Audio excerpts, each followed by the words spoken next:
Okay, good morning. We began yesterday the new chapter, the 7th chapter of Maseches Menachos. Again, the Mishnah begins, Ve'elu Menachos. These are the Menachos that are nikmatzos, that a fistful is taken out and thrown into the fire. The shi'arehen la kohanim. And the leftovers of the bowl, that which wasn't part of the fistful, is eaten by all the kohanim. All the kohanim in the Beis Hamikdash will divide it up. So what are the examples? A minchas soles, a person who says, I'm donating flour. Hamachvas, he's donating a mincha of loaves made in a griddle. Hamarcheshes, a mincha made of loaves that is made in the marcheshes pan. Hachalos, a mincha of loaves that are chalos. A mincha of loaves that are rekikin. Minchas ovdei kochav, a mincha of non-Jews. Minchas nashim, a mincha of women. Minchas ha'omer, the minchas ha'omer, which is what was the theme of the last chapter. Minchas chote, a mincha brought by a sinner, someone who mistakenly walked into the temple while he was impure, and he's too poor to afford the 2 birds, so he has to bring a minchas chote. That's of a Yisrael. Minchas knos, and a mincha brought in the situation of the disloyal wife of a sota. Rabbi Shimon though says minchas chote shel kohanim, the minchas chote of kohanim, so even though it's going to be burned entirely, it's also nikmetzes, the fistful is taken out of it. Kometz karev la'atzmo, the fistful is brought on its own. Shirayim kreven la'atzman, and then the leftovers are not eaten by the kohanim, but they are brought on their own into the fire. Says the Gemara, the same thing that we saw in earlier Mishnayos. Rav Papa said, wherever you have all these Mishnayos with lists about the different menachos, Eser Tnan, it lists 10 different types of menachos, not 11. My Kamashman, what's the lesson of Rav Papa, La'afukim Rav Shimon, that this Mishnah is deliberately disagreeing with Rav Shimon. So Amar Rav Shimon holds that if a person wants to donate a minchas ma'afei tan or chalos rekikin, it could be 5 chalos and 5 rekikin.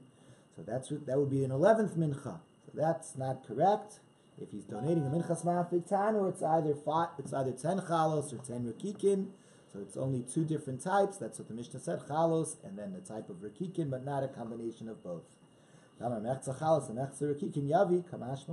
point of this Mishnah is that it is not an option. Then the Mishnah says, these 10 menachos, the fistful is taken out, and the leftover in the bowl is eaten by all the kohanim. So the Gemara asks me, Nalan, how do we know this? What's the source that the shirayim of the mincha is eaten by the kohanim? So the Gemara says, one second, how do we know this? First, with a lot of menachos where it says it explicitly, that it's given to all the kohanim. And even the lo ksiva, those that it isn't said explicitly, ksiva, but we have a rule about menachos, the Torah says, v'zos Torah sa mincha. And this is the law of the mincha. Hakrivos b'nei Aaron, the children of Aaron, should bring it lifnei Hashem al pnei HaMizbeach, before Hashem, to the front of the Mizbeach, ve'rim menu b'kumtzo, we should take a fistful out of it, misola sa mincha mishamna, from the fine flour and its oil, ve'ez kol vona, as well as all of the spices, asher al mincha, that are on the mincha, v'iktir Mizbeach, and offer it on the Mizbeach, riach nichoach azkarasa Hashem, it's the source of good smell for Hashem. And the next pasuk, chapter Vayikra, book of Vayikra, chapter 6, verse 9, V'anoseres mimena, the leftover, yochlu Aaron uvanav, Aaron and his children will eat it. Matzos teyachal b'makom kadosh, matzos, they can't eat chametz, has to be matzah in a holy place. B'chatzar ol moed yochlu, on the courtyard of the temple, they are to eat it. So it says, V'anoseres mimena yochlu Aaron uvanav. And it said earlier, in 2 verses before, Torah achas, there's one Torah, there's those Torah sa mincha, this is the Torah of the mincha. And that all the menachos have this law. So what's the question? Again, what's the question? You're saying, how do we know that the leftovers go to the kohanim? Of course. Many times it's explicit. And then, even one of the times where it's explicit, it says, there's those Torah sa mincha, this is the law of all the menachos. Says the Gemara, the question about a mincha made out of wheat, that the leftover after the fistful is taken out, the leftover goes to all the kohanim. That, as you said, that there are verses for. What's our question? Could come if the mincha comes out of barley. Now the only 2 menachos coming out of barley: minchas knos, the mincha v'sota, and minchas ha'omer. So So how do we know that the leftovers, go to the Kohanim? So the Gemara says, one second, one second, that's also logic. I don't need a special verse. If a fistful is taken out, which goes onto the fire, that means what's going to be with the leftover? The leftover goes to the Kohanim. Because if all of it would go into the fire, then the whole thing would go in. There would be no need for a kmitza. If there's a need for a kmitza, which there is in these karbanos, obviously the leftovers is going to the Kohanim. So the Gemara says, you're right, Aliba D'Rabbanan. You're right if that's the case, that there's never a case where the kmitza goes into the fire and the leftover goes into the fire. So according to the Rabbanan, lo kami boilan, it's not a question. Once the Torah says that a fistful has to be taken out, that means the leftover goes to the Kohanim. Our question is only according to Rabbi Shimon. Who says at the end of our mission, who says that the minchas chote of Kohanim has a kmitza, fistfuls taken out, and then the rest also goes into the fire. So if a Kohen mistakenly walked into the temple when he's impure, and he's too poor to afford the two birds, and he's bringing a minchas chote, so a fistful goes into the fire. That fistful is brought by itself. And the rest of it also goes into the fire. Okay, so according to him, how do we know that the minchas sota and the minchas homer, the leftovers, don't go into the fire but get eaten by the Kohanim? So Amar Chizkiah suggests answer number one. Again, the question is, how do we know the law of the Mishnah? The law of the Mishnah is that the leftover goes to the Kohanim, is divided up by all the Kohanim. How do we know that law? How do we know that law, at least in regard to a mincha of barley flour? So answer number one from Chizkiah from this pasuk, chapter 7 of Vayikra, verse 10. It was the pasuk that is right after the pasuk we had quoted earlier. The verse says, V'chol mincha blu v'shemen, and any mincha mixed in oil, or chareva, or a mincha that does not get mixed in oil, it's dry. It goes to all the children of Aaron. Now, I don't need this verse to tell me that a mincha mixed with oil of wheat flour goes to the Bnei Aaron, because that we saw earlier, that we already learned from a verse right before, Vizos Torah Samincha.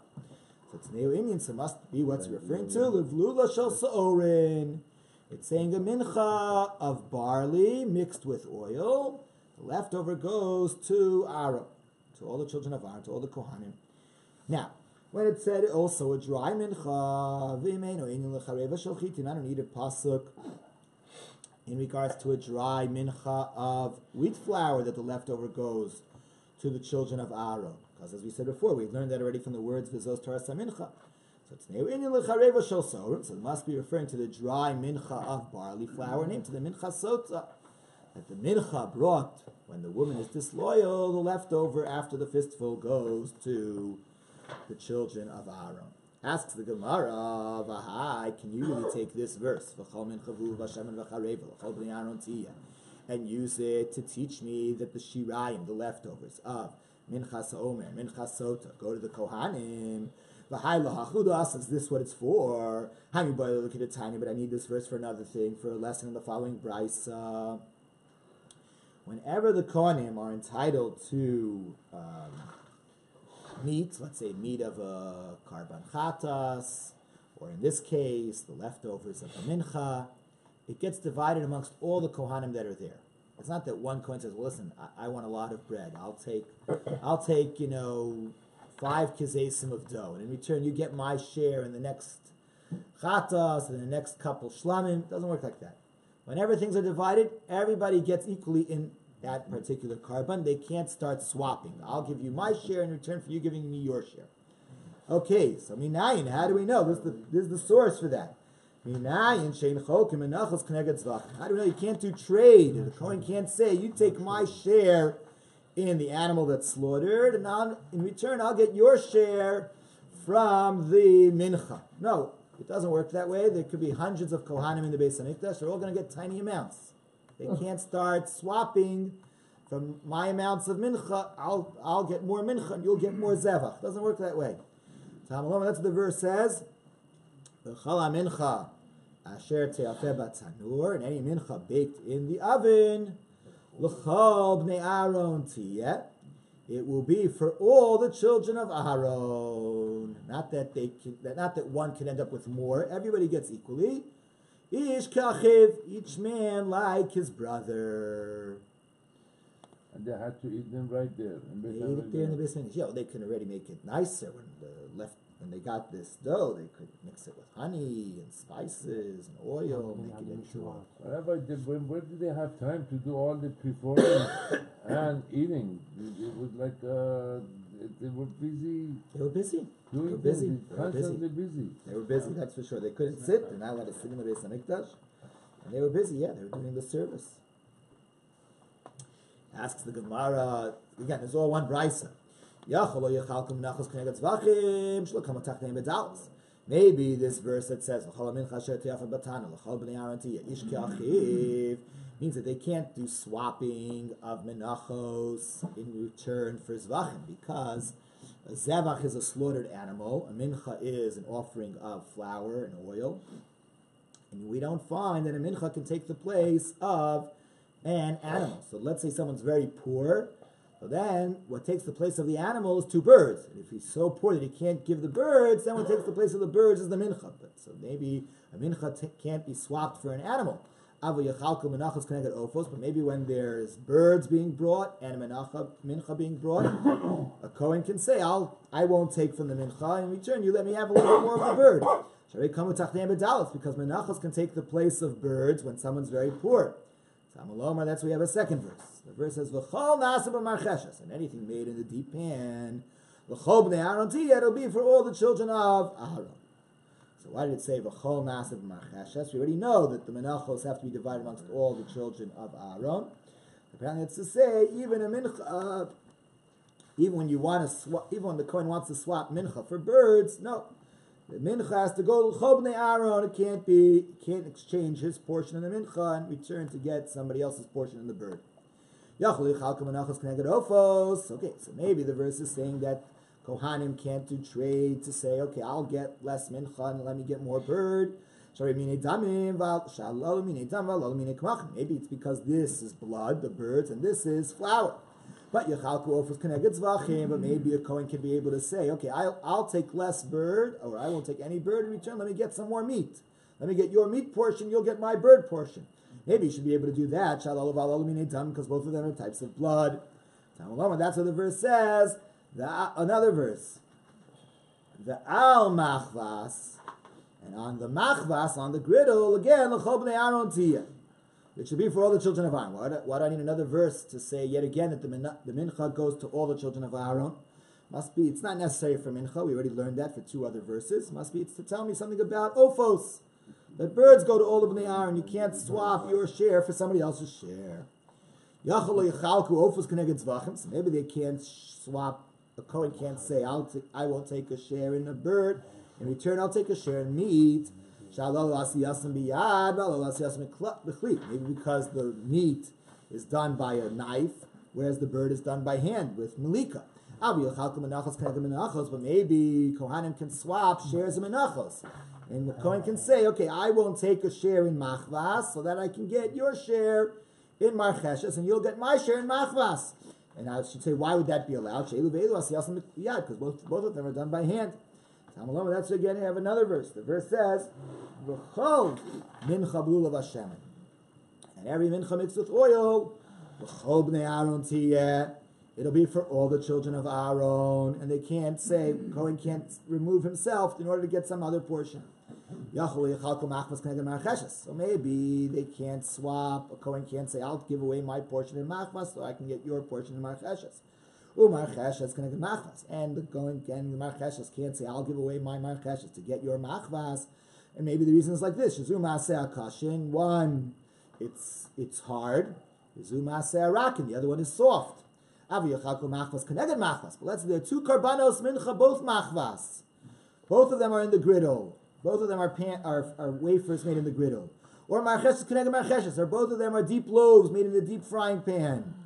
And so let a Kohen say, I won't take my share in this marcheshes mincha, so that I can get your share in the other marcheshes mincha. That's the verse says, V'chareva, and the dry mincha, l'chol bnei Aaron tiyeh, it'll be for all the children of Aaron. Yachol yichalku v'kadshe kachim. So maybe this is only true that they can't make deals in Menachos, because Menachos are kadshe kachim. They're the holiest of holies. But when you deal with things that are less holy, let's say a shlamim or a toda, so then already it's less holy. It's the lighter level of holiness. So then maybe Kohanim can say, okay, I won't take my share in this toda. You'll get my share. Give me your share in your toda. No, Tamalon, that's the verse says, Ish kachiv, a man like his brother. Right afterwards, V'emal toda, and if you're bringing a carbon toda, so that's to say like this. The same way it says Ish kachiv, that you can't make deals when you deal with kache kachim. Kachen cholkim v'kachim kalim. So too, you can't make deals when you deal with kachim kalim like the toda. Rabbi, the person bringing the korban choose which kohen will do the sacrifice? Yeah, he can choose which kohen does the sacrifice, but then the benefits of the sacrifice get divided up amongst all the kohanim that are there. So then the verse continues and says, "L'chol bnei Aaron tiya ish ke'achiv." For all the children of Aaron, it should be a man like his brother. That's to say, another law, ish cholek, a man gets a share in the leftovers of a mincha, the meat of a kachim kalim, meat of kachim kachim. Rafilu balmom, even a kohen who has a blemish is entitled to a share. However, if he's not an ish, ain't katan cholek. If he's a child, he is not entitled to a share. Afilu tam, even if he's not blemished. So, what do you see? So, when you see from this brisa, is that this verse is teaching me that kohanim can't do business with their shares, to say, okay, I won't get my share, and in return, give me your share. You can take my share, and I'll take your share. That's what the verse is for. So it's not to tell me that the leftovers of a mincha of sa'orim get eaten by the kohanim. So my answer is we can learn both things from the verse. Hahu mikol nafka. The law of the brisa we can learn from the word kol.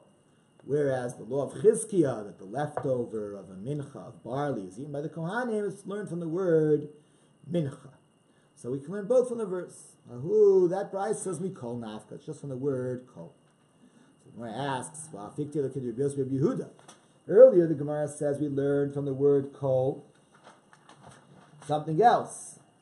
That Rabbi Yosef Yehuda says the idea that a minchas ma'afetanu has to be 10 chalos or 10 rikikins from the word kol. So I said, okay, elahu. The answer is they're really in the word kol. There are two things. There's the word kol and the word vichol. So the extra vav. Ahu mi vichol. This brisa is from the vav of vichol. So you have the vav teaching you something. You have the word kol teaching you something. You have the word mincha teaching you something. That's where you can end up with 3 lessons from this verse. You can learn from this verse no business. You can learn from this verse all the kohanim get a share in the leftovers of a mincha sa'orim, and you can learn from this verse the law about ma'afei time. So, and they had no choice but to eat. Yeah. I mean, the guy couldn't say, my stomach is bothering me, I can't eat today, no such a thing, no, Rabbi? That's right. They didn't have stomachaches. That's right. Listen, there were miracles in the Beis HaMikdash. I agree with what Paul said. There were no stomachaches. Very good. Was there an issue with leaving the shirayim to become chametz? They No. had divided right away, no? Because wasn't it all mixed, right? Yeah. So they would divide it up, and then they would bake it right away and cook it. Ravina said another idea. Again, going back to the source of this whole discussion was our Mishnah. The Mishnah says that when a mincha, a fistful, is taken out of it, the leftovers are given out to all the kohanim. So what's the source that the leftovers are given to all the kohanim? So we said Zos Toras HaMincha is the source for menachos of wheat. What about menachos of barley? So we had this verse. Ravina said, I'll give you another source that a mincha of barley, the leftovers go to the kohanim. Asya, it's derived from the Tani Levi, from a brisa taught by Levi. The Tani Levi taught, the brisa says in regards to the gifts of the kohanim, this will be for you from the holiest of holies on the fire. L'chol karbanam, l'chol minchasam, l'chol chatasam, l'chol hashamam. Asher yashivu li kodesh kadashim, l'chahu ulevanecha. So since it says kol karbanam, all of their karbanos go to the kohanim. The rabbos, that's saying even log shemen shel mitzorah, the log of oil that doesn't go on the mizbeach, it just goes on the thumbs of the mitzorah and on the parochas. The leftovers of that oil gets given to the kohanim. I would have thought to say, since it says Kasav Rachman Hashem says it has to be mina eish, but not if it doesn't go into fire. Kamash Natsu, it says kol karbanat, even a carbon that doesn't go into fire, the leftovers go to the kohanim. Then it says l'chol minchasam, all their menachos go to the kohanim. That's to say, even those menachos that aren't so clear that they go to the kohanim, it doesn't say so explicitly, like minchas ha'omer, the minchas ha'omer of barley, and the minchas knos, the mincha v'sota of barley also goes to the kohanim. I would have thought to say, since it says they will eat them, those who get atonement from them. So then I would say, hi, minchas ha'omer is not a source of atonement. It's lahatir ka'asya. It's just to create a permission to eat the new grain. Vidach nami, and also the mincha v'sota, it's also not atonement. It's levaira ka'asya. It's to determine whether she did the wrong things or not. So then maybe the kohanim don't get to eat it. Maybe v'achlu osam, they get to eat that which is asher kubar ben, that which is atonement. They get to eat from achatas, because achatas atones, but they don't get to eat from these menachos. The verse says, kol minchasam, they get to eat from these two. All of their menachos are given to them. And the verse says that the kohanim get l'chol chatasam, for all their chatos. The rabbos chatas sa'of, to say that the chatas sa'of, the bird that's a chatas, the body of it is given to the kohanim, and they divide it up and eat it. I would have thought to say nevelahi. It's not shechted the right way, because it was done with malika, so it can't be eaten. Kamash went to the Torah to say kol chatasam, that they could eat it, and then the Torah said l'chol ashamam l'rabos asham nazir v'asham mitzorah, to say that the asham brought by a nazir when he becomes pure, and the asham brought by a mitzorah on his purity get eaten by all the kohanim. So 1 second, I don't need the verse kol ashamam asham mitzorah behedik sibe. In regards to the asham mitzorah, the verse says explicitly ki kachatas ha'asham hu la'kohen, for the asham is for the kohen like the chatas. Ella, so the Gemara says, rather the rabbos, asham, you're right, asham mitzorah, that's already explicitly. Ella rabbos asham nazir ka asham mitzorah. So say that the asham nazir is like the asham mitzorah, just like the asham mitzorah is eaten by the kohanim, so to the asham nazir. I would have thought to say lahashir kasi, that it's not a source of kapara. It's just to enable the nazir to restart. He become tamei, so now he brings an asham to restart. So maybe that doesn't get given to the kohanim. So it says l'chol ashamam, that also goes to the kohanim. Okay, going on to that pasuk. The pasuk is talking about the gifts going to the kohanim.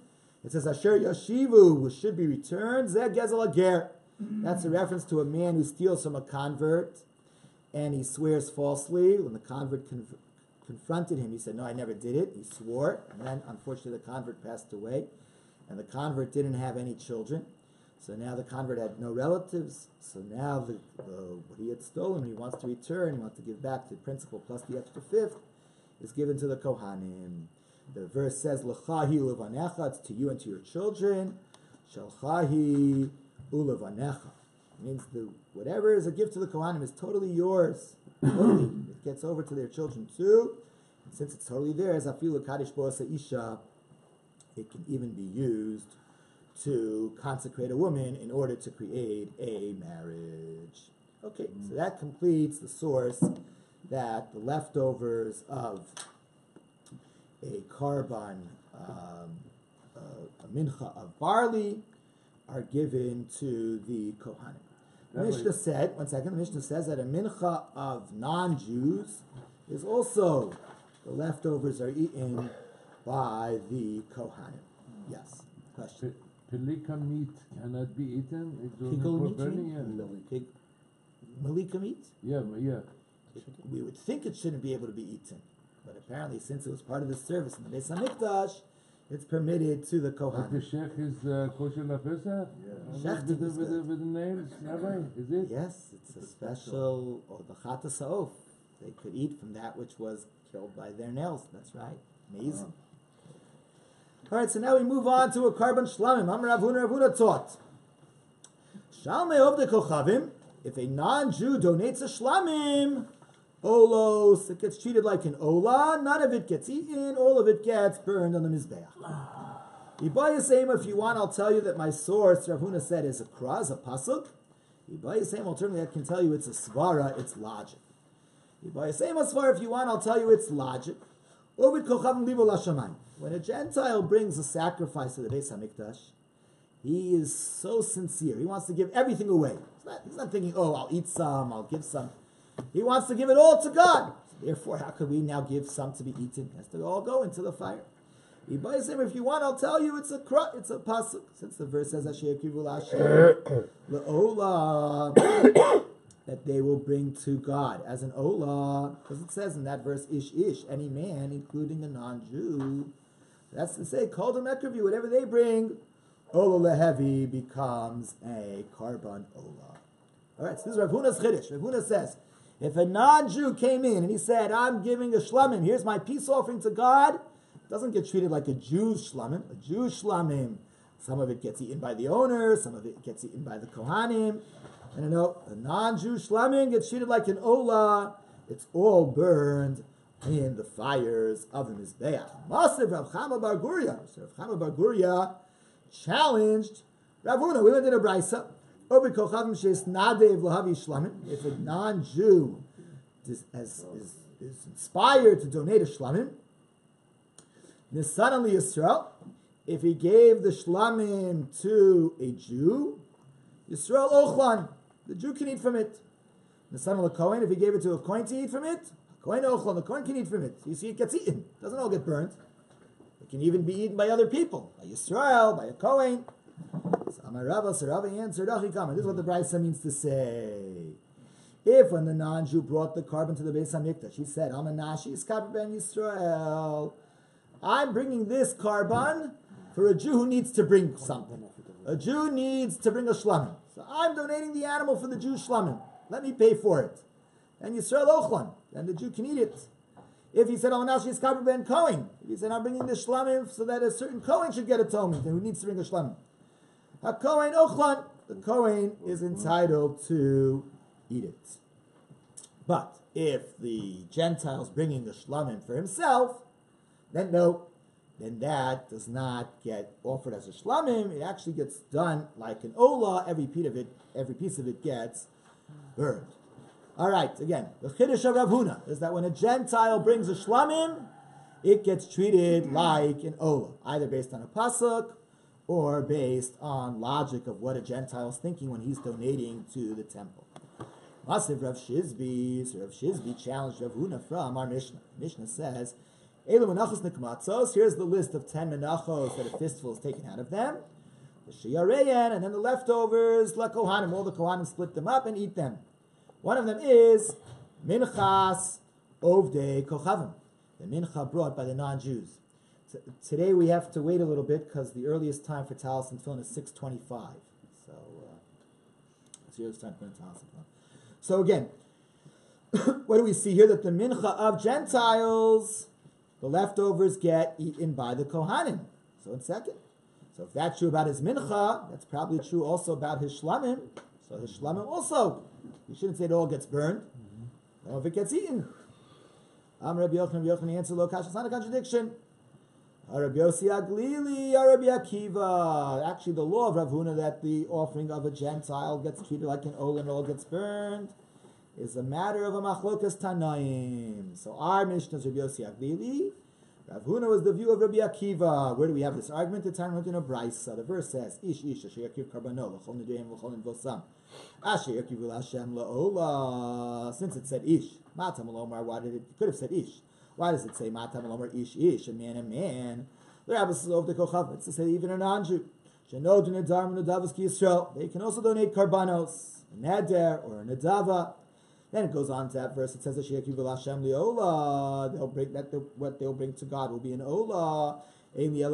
So maybe a non-Jew can only donate an olah. Shlam minayin. How do we know that a non-Jew can donate a shlam too?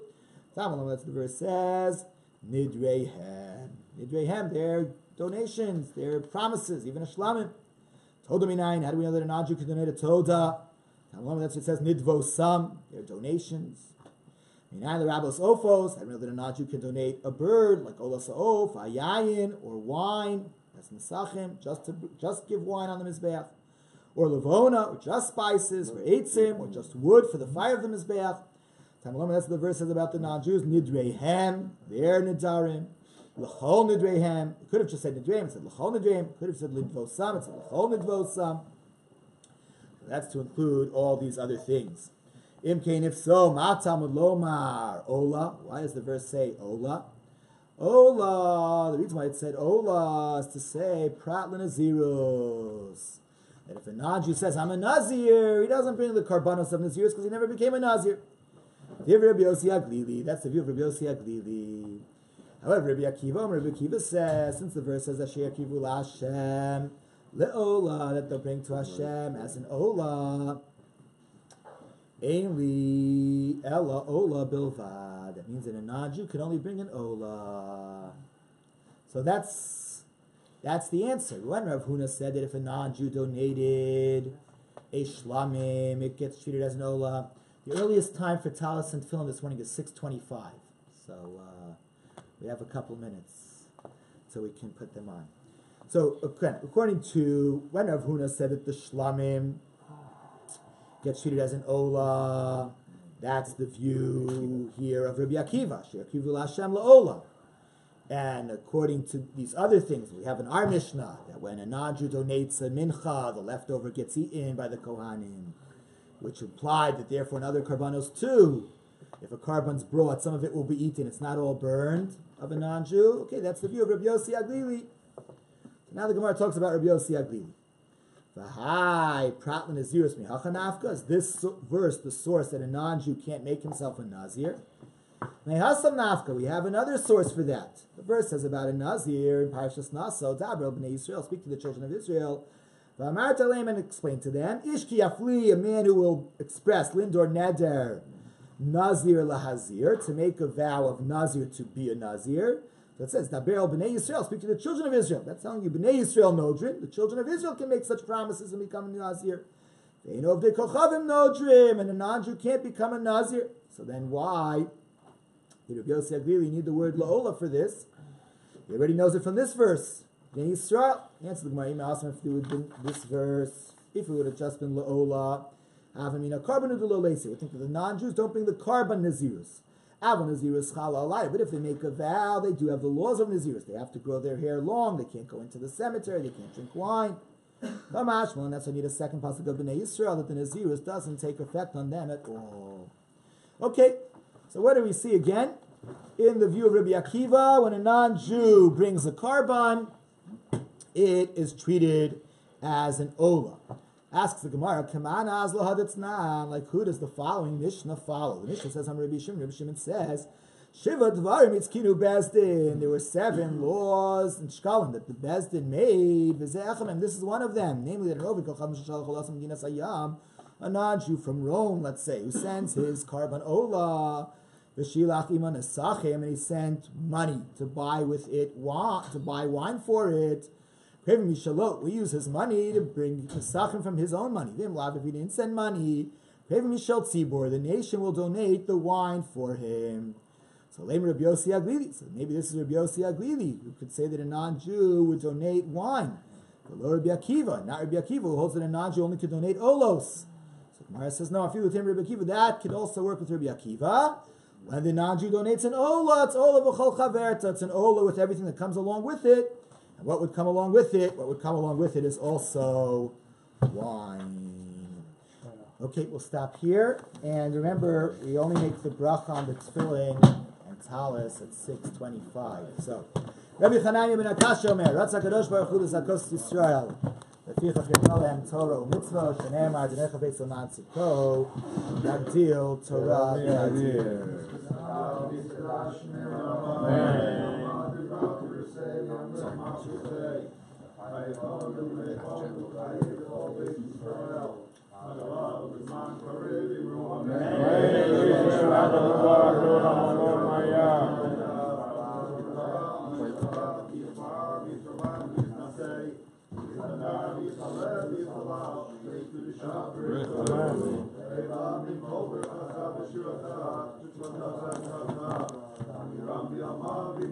Amen.